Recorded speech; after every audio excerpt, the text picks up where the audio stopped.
Le Grenier du Rire à Paris, dîner, spectacle et café-théâtre, vous accueille toute l'année avec ses artistes, humoristes, magiciens et imitateurs.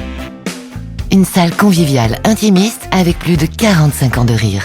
Venez fêter tous vos événements, anniversaires, enterrement de vie de jeunes filles ou de garçons, départ en retraite, que vous soyez seul, en couple, en famille, entre amis ou avec votre entreprise.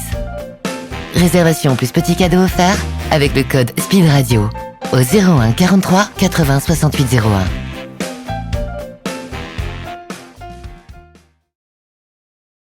Bonjour, vous écoutez Stand Up Story, l'émission qui vous fera aimer le stand-up, du moins je l'espère. Je suis Flora et nous avons la chance d'accueillir pour cet épisode Natacha, alias la présidente du Dérangement.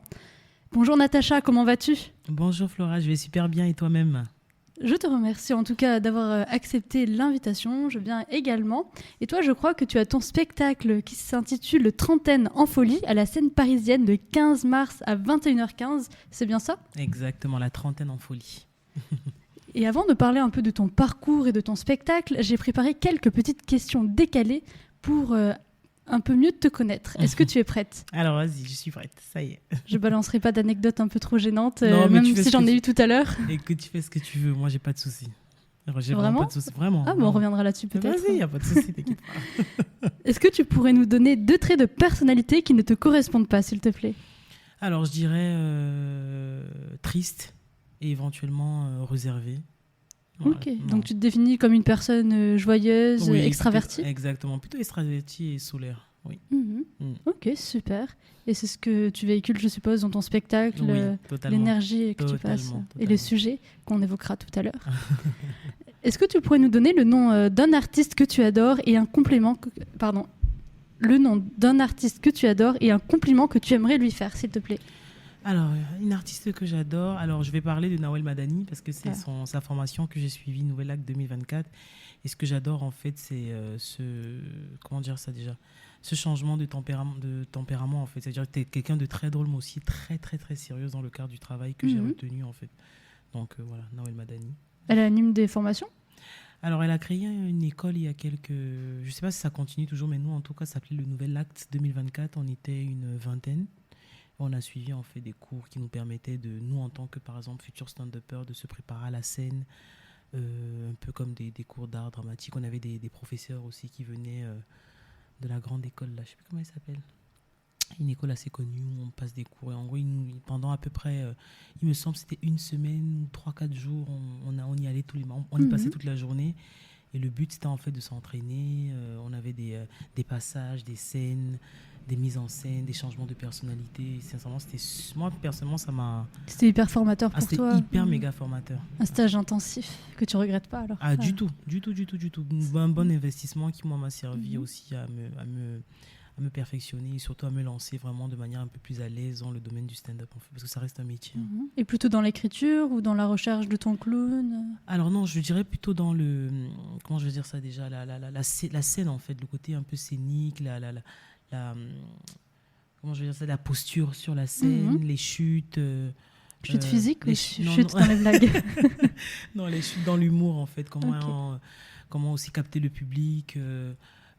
comment ne pas avoir forcément de blanc, comment rebondir, voilà, c'est du stand-up. Après l'écriture aussi, mais moi je suis plutôt, je veux dire, moi je n'écris pas réellement en fait, j'ai vraiment des thèmes, après je les construis. Voilà. En fonction des réactions du public sûrement aussi. Et surtout en fonction des réactions du public, tu les fais interagir et puis voilà. Donc moi je trouve que c'est vraiment une formation intensive qui était vraiment pas mal. Ok, super.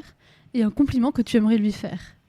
Alors, le compliment que j'aimerais lui faire, j'aimerais lui dire en fait que c'est une belle personne parce qu'au travers de cette formation-là, on a pu découvrir aussi une Nawel Madani très sensible aussi et qui a su, entre parenthèses, nous refiler un peu comment je vais dire ça déjà, son goût et sa passion en fait, que ce soit même de l'acting, parce que moi au début je parlais juste du stand-up, mais c'est vrai qu'à un moment donné je me suis dit, ah oui, ça peut être pas mal en fait, l'acting et tout, donc c'est quelqu'un qui sait transmettre en fait ce qu'elle sait faire, des valeurs au travers même de l'humour en fait, donc vraiment ce serait le compliment qui me vient comme ça de tête. D'accord, génial. Et si tu pouvais nous donner un mot pour résumer ton humour ? Alors je dirais là comme ça d'un coup je voulais dire folie, mais il n'y a pas que ça. Qu'est-ce que je pourrais dire? Sincèrement, je dirais que je suis quelqu'un de spontané. Donc, je dirais spontanéité, en fait. Voilà, exact. Top. Et plutôt avoir la vingtaine ou la trentaine? Sincèrement, je dirais la trentaine. Ah, la trentaine. En plus, tu dis ça avec un grand sourire, Ah oui, donc non, c'est génial, mais- ça donne envie de vieillir. Après, je sais pas si 30 ans c'est vieux ou pas, parce qu'il y a quelques années, j'avais 20 ans et c'est vrai que quand on parlait de la trentaine, on avait l'impression que c'était très loin. Mais moi, c'est justement, j'en parle en fait. Même je m'adresse même aux plus jeunes que moi qui ont 25 ou même moins en leur disant, vous inquiétez pas en fait, hein, la trentaine, c'est une autre phase de la vie, mais qui est tout aussi intéressante que la vingtaine, si ce n'est même plus intense en fait. Il y a D'accord. tellement de choses qui se passent dans la tête, dans le corps, surtout nous en tant que femmes, que je pense que c'est important d'en parler. Après, maintenant, je passe par... je raconte pas mal de petites anecdotes dans lesquelles certaines femmes se reconnaissent. Et je trouve que c'est assez intéressant qu'on puisse décortiquer cet âge-là qui donne l'impression à certaines personnes d'avoir peur, en fait, Ouais. de cet âge, alors que pas du tout. Moi, en tout cas, je kiffe. Et les hommes, ils peuvent venir tout de même ou c'est plutôt pour les femmes? Non. Moi, la plupart de mes stand-up spectacles, c'est assez mixte, en fait. Mhm. Les hommes, au contraire, ils sont morts de rire parce que je dis certaines choses, ils sont en mode, ah ouais Ils apprennent plein de choses. Ils apprennent Ah. plein de choses, exactement. Ah, bah, super. Écoute, si tu veux, on détaillera un petit peu ça tout à l'heure. Ok. Parce que, en fait, j'étais en train de regarder mes notes et nous, donc, on s'est croisés il y a plusieurs mois dans un plateau d'humour Exact. organisé par un comédien camerounais assez Exact. connu, Oui. qui j'espère sera là un lundi pour... Enfin, puisqu'en fait, on tourne le lundi, c'est pour ça que je dis un lundi, mais en tout cas, qui sera présent pour cette émission. On est en train de caler une date. D'accord. Et donc, je me souviens très bien de toi parce que c'était un jour, normalement, je devais être côté public. On lui a dit comme quoi j'étais humoriste. Et 5 minutes avant le début de la Ouais, scène, il m'a exact. dit, bah vas-y, t'es humoriste. Monte. Bah On va monte. tester. Et j'ai testé. Et heureusement, tu es passé après moi et tu as relevé le niveau. Et la Non. salle était pliée en 4. Donc Moi, merci. Moi, c'est pas comme ça que je me souviens de ça. Moi, je me souviens puisque tu étais un peu... Après, c'est normal, hein, tu sais, le stand-up, parler devant un public, la peur de se cracher, c'est totalement normal. Mais moi, je me souviens que je t'ai juste dit, vas-y, tu peux y arriver, tu vas tout déchirer, lâche pas. Ah, Et t'as été adorable, merci. je t'en prie, mais je trouve que pour une de tes premières scènes, tu t'en es plutôt bien sorti. Après, c'est juste une question de répétition et mais faut pas lâcher. Surtout que c'était imprévu. Exactement. Bah Et toi, oui, tu fais c'est ça à imprévu. titre professionnel. Bah écoute, moi, depuis un peu plus d'un an, j'essaye de sillonner les scènes parisiennes. Et bon, c'est pas mon métier, mon premier métier de base, mais c'est un métier que j'aimerais bien approfondir et si possible avoir de manière totale en fait. Après, bon, Mhm. ça reste quand même pas évident et pas simple d'avoir sa place ou de gagner sa place dans ce domaine-là, mais à force de persévérance, j'espère que je vais y arriver. Bon, là, tu me disais justement que tu avais fait un gros plateau avec Samir Rosman et d'autres artistes importants. Donc, est-ce que tout le monde te connaît? Tu es demandé? Après, sincèrement, je ne sais pas si tout le monde me connaît, mais ce que je sais simplement, c'est que oui, je me déplace, j'envoie des messages sur Instagram quand je vois qu'il y a des nouveaux plateaux qui sont ouverts. Il y a des plateaux que j'ai pas encore fait, que j'ai pas encore eu l'occasion de faire, mais que j'espère que je ferai. Après, moi, je tourne beaucoup au Dockside, comme dit Club et tout. Mhm. Voilà, c'est aussi un... Comment je vais dire ça déjà? C'est un comédie qui nous a donné, nous, l'opportunité en tant que nouvel humoriste en fait, de pouvoir prester assez rapidement, qui nous a donné de la force. D'ailleurs, je pense à Francky, je pense à Adama, toute la team du Dockside, je pense à tous mes collègues et tout. Et de là, en fait, effectivement, j'ai fait d'autres plateaux et de fil en aiguille, on y va mollo, en fait. Ah, ça te sert de tremplin pour découvrir de nouveaux univers. Oui. Ok. Et j'ai même bougé aussi un peu dans le nord. Je pense à Wesley, du côté de Rouen. Oui. Ah, au Rouen Comedy Club, ah, trop Exactement, chouette, dans j'ai- le restaurant là-bas. Oui, j'en ai fait 2 ou 3. Mhm. Et Et à Dieppe? À Dieppe, exact. Ah. J'étais à Dieppe aussi. Ah, j'ai kiffé. Et c'est une très belle ville. Et je trouve que même le public de Dieppe, qui est vraiment assez différent du public de Paris, en fait, ils étaient très réceptifs. Et c'était un autre public, en fait. Ça nous permet aussi, nous, en tant qu'humoristes, de s'entraîner, de s'adapter Totalement. aussi à notre public. Donc moi, je ne lésine vraiment pas quand j'ose, en fait. Voilà. Et je sais pas si tu as remarqué, mais à Dieppe en général, ceux qui mangent, ils posent leur couvert pour écouter Exact, l'humoriste parler, exact, chose qu'à Paris, malheureusement, on ne retrouve pas. Et c'est super de jouer dans de telles conditions et on est vraiment reconnaissant envers les organisateurs dès qu'on a notre chance en tout cas. Après, moi, je pense qu'être aussi un humoriste, c'est pouvoir s'adapter à toutes les conditions. C'est-à-dire qu'il ne faut juste pas que tu perdes la face. Après, je pense que Paris, aujourd'hui, c'est un peu la capitale de l'humour. Tu vois, les gens, ils ont l'habitude, limite... bon, nous, ils nous voient un peu comme des Tintins, hein, tu vois. Donc, du coup... Mais bon, moi, personnellement, quand j'arrive et que je fais mon truc, je me focus et j'y vais, tu vois.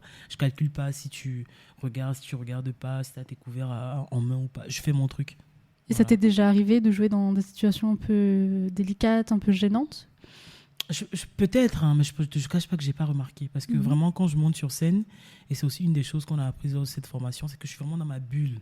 Tu vois, c'est comme si, en gros, je mettais un espèce de gros casque comme ça autour de ma tête, dans mes oreilles, et je suis focus sur ce que je fais, en fait. Et si jamais je vois qu'il y a quelqu'un qui est déconcentré dans le public, je vais...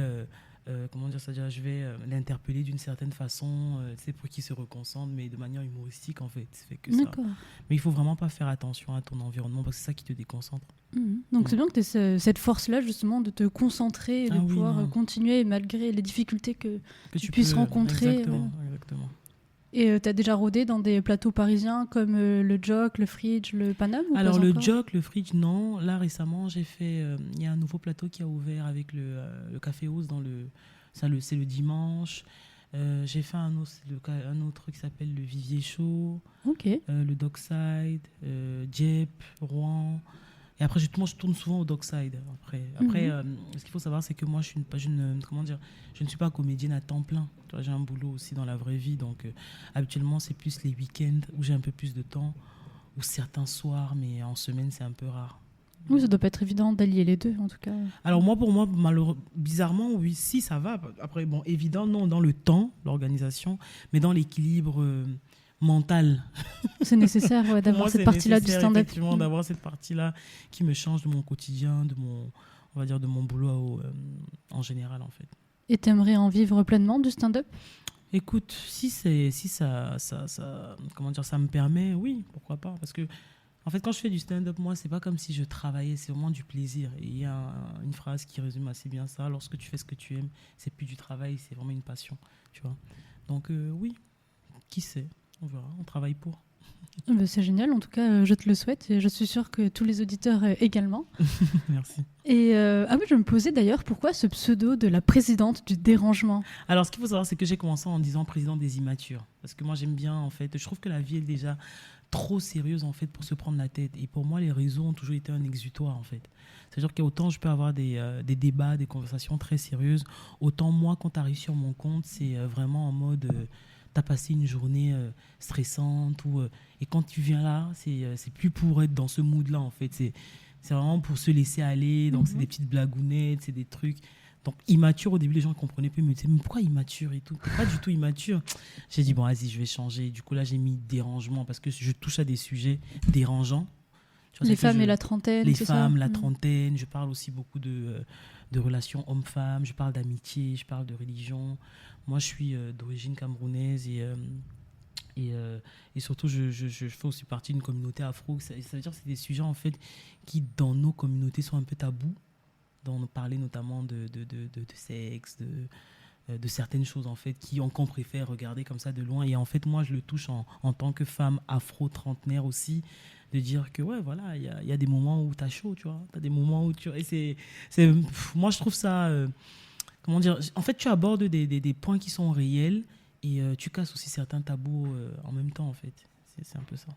Donc, je dérange, voilà. Mais les gens, à la fin, ils te remercient de les avoir dérangés. Exactement. Alors, merci de m'avoir dérangé. Exactement. Ouais, les gens, ils me remercient. Ça doit être vraiment drôle à entendre ça. Merci de m'avoir dérangé. C'était un dérangement plaisant. Est-ce que c'est ton premier spectacle, d'ailleurs, ça ? Alors, en fait, là, ce qu'il faut dire, c'est que c'est mon premier spectacle, en plus autofinancé, parce que je n'ai pas une équipe de fous derrière avec moi. Je travaille avec une amie à moi qui s'appelle Morgane Paco, qui joue un peu le rôle de ma manager, qui m'accompagne sur des trucs. Je travaille aussi avec Bullard sur la partie un peu... C'est une prod ou rien à voir En fait, c'est c'est un groupe de jeunes c'est des amis à moi, en fait, qui ont lancé leur concept et qui m'accompagnent sur la partie un peu image. Donc, les derniers podcasts que j'ai tournés récemment... la com, les flyers, c'est vraiment eux en fait, notamment Steve et Kuma et ses acolytes. Donc c'est vraiment en fait ma bande et moi. Steve du Bicomedy? Non, non, du tout. Ah, ok, pardon, je me suis dit, non, si c'est encore les mêmes personnes, c'est pas possible que le monde soit aussi petit. Désolée. Après, je te cache pas que le monde de l'humour est assez petit, mais non, là, c'est pas. C'est un jeune entrepreneur qui s'appelle Steve Ekuma, et je pense qu'il a monté sa société avec des amis à lui. Ils sont vraiment sur la partie. C'est eux qui m'accompagnent vraiment sur la partie vidéo. Je pense que c'est Bullard Art. D'accord, mais c'est chouette qu'ils te mettent en avant comme ça et que tu puisses avoir une grande salle, surtout la scène parisienne, c'est pas n'importe quelle salle dans Paris. Après la scène parisienne, il faut le dire, en fait, j'ai été la personne qui m'a mis en contact avec la scène parisienne, c'est Julien Essoumet, c'est un ancien, je sais pas s'il continue d'ailleurs le stand-up et tout, c'est quelqu'un qui m'a accompagné quand même sur cette rencontre-là. Donc il a quand même joué un rôle assez important, il faut donner à César ce qui est à César. Et il m'a mis en contact en fait avec la scène parisienne, et de là avec mon amie et collaboratrice on a récupéré le truc pour pouvoir tu vois, négocier. Mais vraiment c'est de l'autofinancement en fait, je suis vraiment toute seule et bon. Bah, t'es pas toute seule, t'as ton public. T'as plein d'abonnés sur les réseaux sociaux en plus. Oui, bah, c'est là que je vais voir s'ils sont vraiment là pour me soutenir ou pas quand je fais un spectacle. T'aurais un mot à leur adresser là justement dans le micro. Écoutez, je pense que je dois avoir 110 cas sur TikTok, près de 27 000 sur Instagram. Là, j'ai une salle de 150 personnes à remplir. Donc, si les gens, effectivement, c'est un vrai public qui est prêt à me soutenir, bah, je le verrai là, tu vois, parce que c'est aussi ça l'objectif de me lancer comme ça solo, mais surtout de pouvoir enfin m'exprimer face à mon public à moi. Principalement des Camerounais ou pas que? Non, du tout. Non, j'ai pas un public camerounais spécial, non. Moi, je touche un peu à toutes les communautés, c'est le but, hein. L'humour n'est pas camerounais, l'humour, je pense. C'est bien que ce soit pas juste communautaire, justement. La communauté n'existe pas en France, il me semble. Tu peux faire partie d'une communauté, mais je pense que le communautarisme est légalement interdit. Donc, moi, mon humour, en tout cas, il touche toutes les communautés. Je pense que même toi, je sais pas quel âge tu as aujourd'hui, mais quand tu entends la trentaine en folie, tu te dis pas c'est une Camerounaise qui part de la trentaine. Tu vois, donc c'est avec les réalités que moi, je touche en tant que Camerounaise d'origine ou femme afro-trentenaire, la française, l'italienne, la russe peut totalement avoir les mêmes réalités, tu vois. Ouais, t'as pas envie d'être définie juste par rapport à une certaine situation. C'est pas que j'ai pas envie, mais les sujets que je touche en fait parlent vraiment à tout le monde en fait, à tout être humain en fait, à tout être humain en fait, de manière générale, c'est ça en fait. Et je trouve que la comédie aussi, l'humour, c'est aussi une façon de véhiculer certains messages ou de dire écoutez, vous n'êtes pas toute seule en fait, on passe tous par là, tu vois.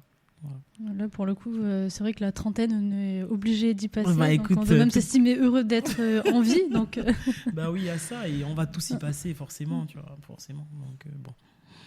Donc voilà. T'as pas fait un spectacle sur la vingtaine? Tu penses que t'en feras un sur la quarantaine ou je sais pas encore. Bah, écoute, si j'ai la possibilité d'arriver à 40 ans, je pense que oui.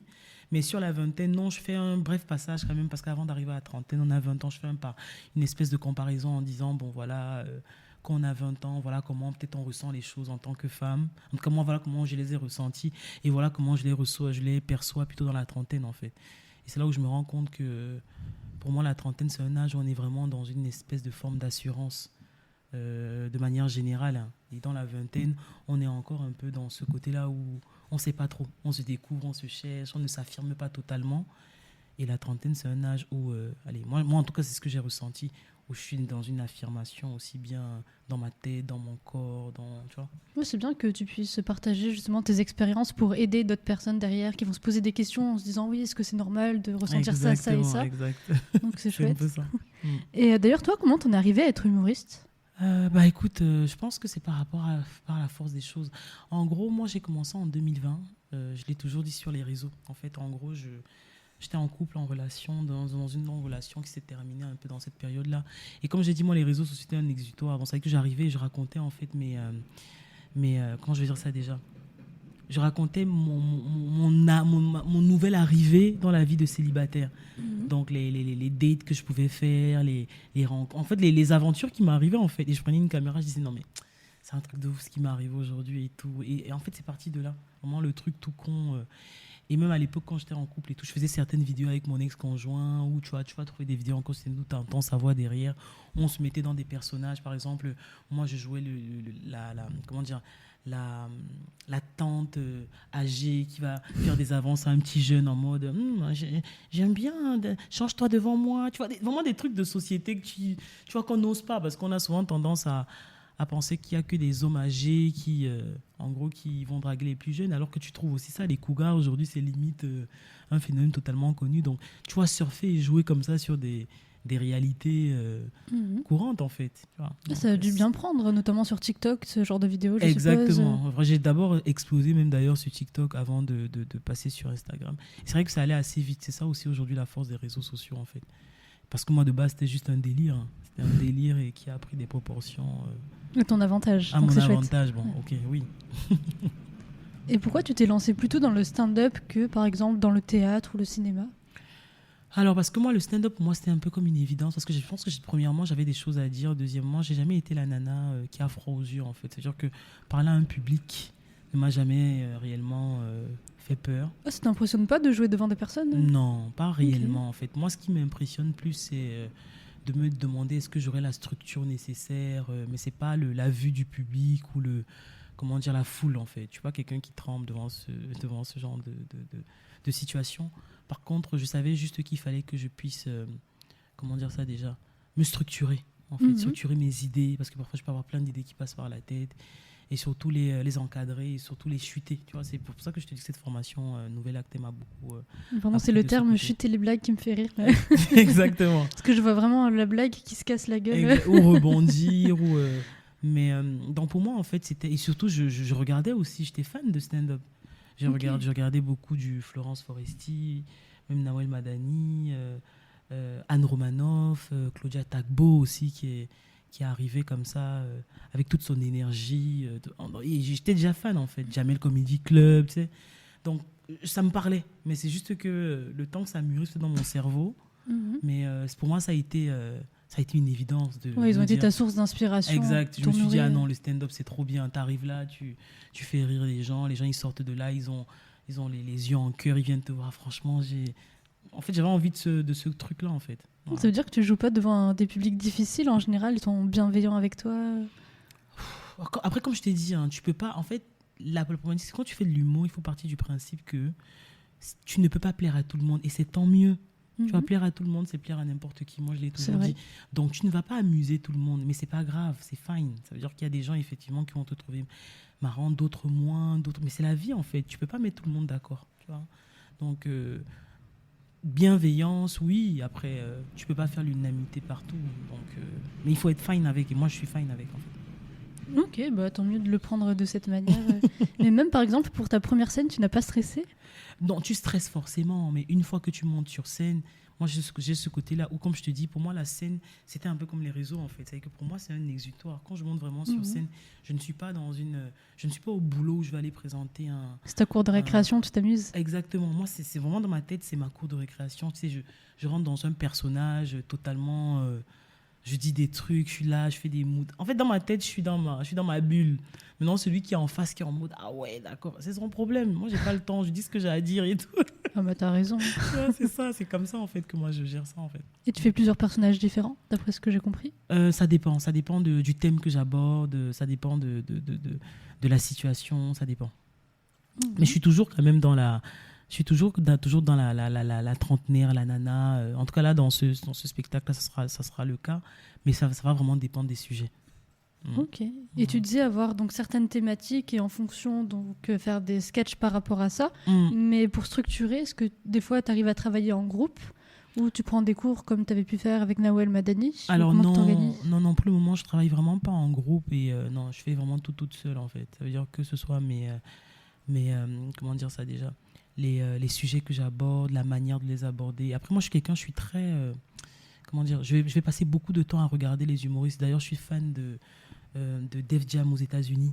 Tu vois, il y a j'aime bien l'humour un peu noir américaine et tout. Je regarde beaucoup leur manière de faire et tout. Et en France aussi, hein, c'est le Jamel Comedy Club à l'ancienne. Je regarde beaucoup de vidéos de Farid. Je regarde beaucoup de vidéos d'humoristes, en fait. Et je vois un peu leur manière de faire. Je prends des notes aussi. Tu sais, je suis quelqu'un... En fait, T'es une bosseuse acharnée. je sais pas, je suis un peu une Capricorne. Tu sais, les Capricornes, on est un peu dinguette là sur ce côté-là, mais Bon, t'es focus sur tes objectifs. exactement. Je peux prendre toute une soirée, je prends 1 heure, 2 heures à regarder sketch, stand-up, et je regarde en fait la manière, je prends des notes. Tu sais, j'apprends toute seule en fait. Bah, t'es une passionnée, tu fais un peu de la théorie, de la pratique, Exact. donc il y Et a après, pas je mieux pour teste. progresser. Et je teste et voilà, c'est ce que je fais même en ce moment, hein, même pour mon. Tu testes sur les plateaux pour être vraiment au Exact. meilleur Je de ta teste les- performance Je pour la teste scène mes parisienne. blagues sur les plateaux, mes mouvements. Celles qui ont moins marché, je les enlève. Celles qui ont bien marché, tu vois, je fais comme ça en fait. Et tu disais donc tu faisais du stand-up depuis 2020 ? C'est ça ? Non, en Non. 2020 c'était les vidéos. Et le stand-up c'est quand ? J'ai commencé le stand-up en décembre 2024. Non, Si.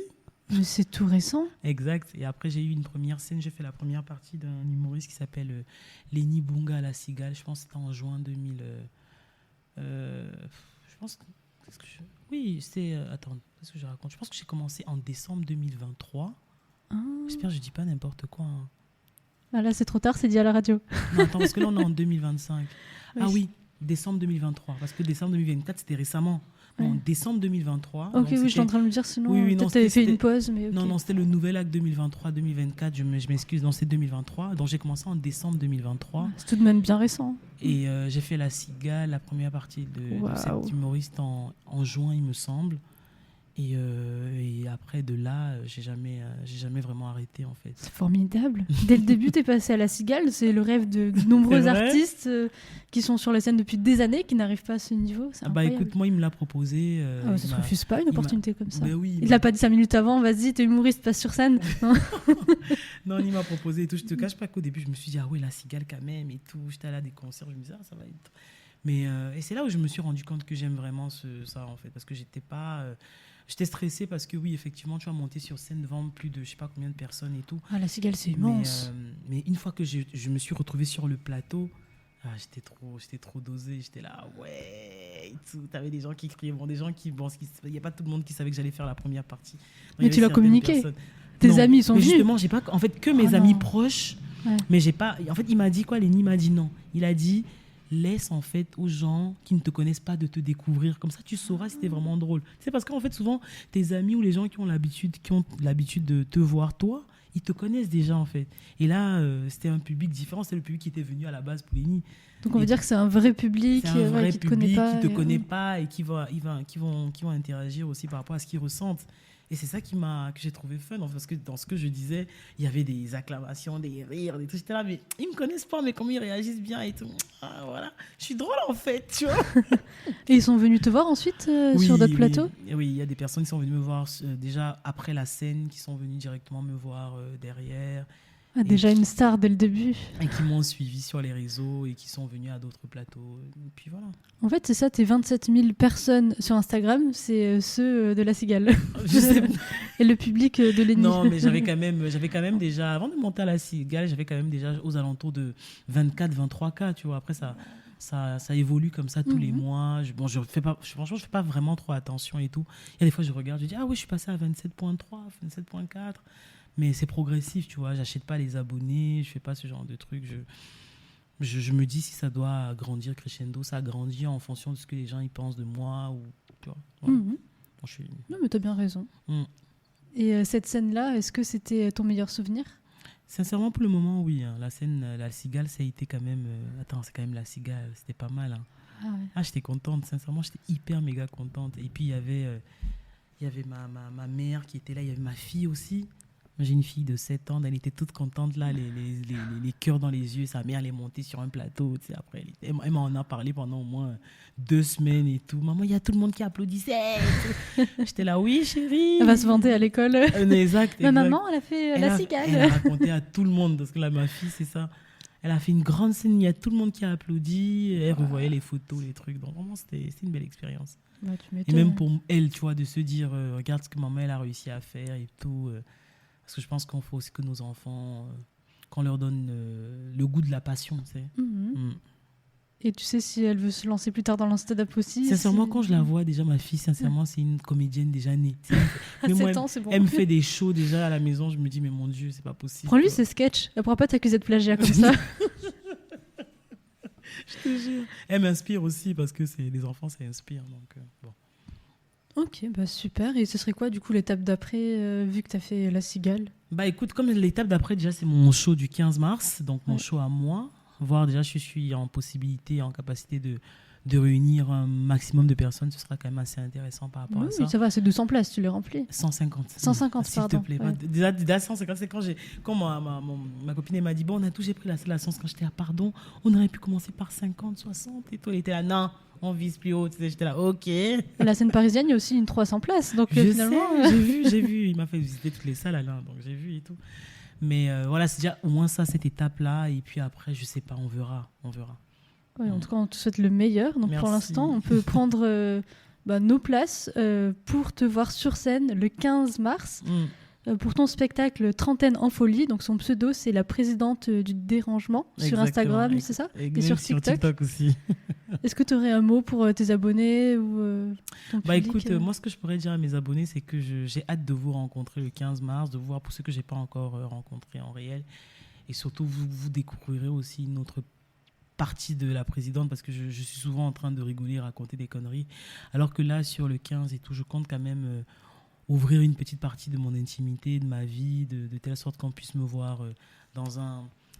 Comment dire ça, dans une position dans laquelle je ne me mets jamais, donc un peu sensible, un peu, voilà, c'est pas des énergies forcément que j'envoie, je préfère rester en surface, sur des trucs. Donc ça pourrait être assez intéressant. Bah super, en tout cas merci beaucoup Madame la Présidente d'être venue. Je t'en prie.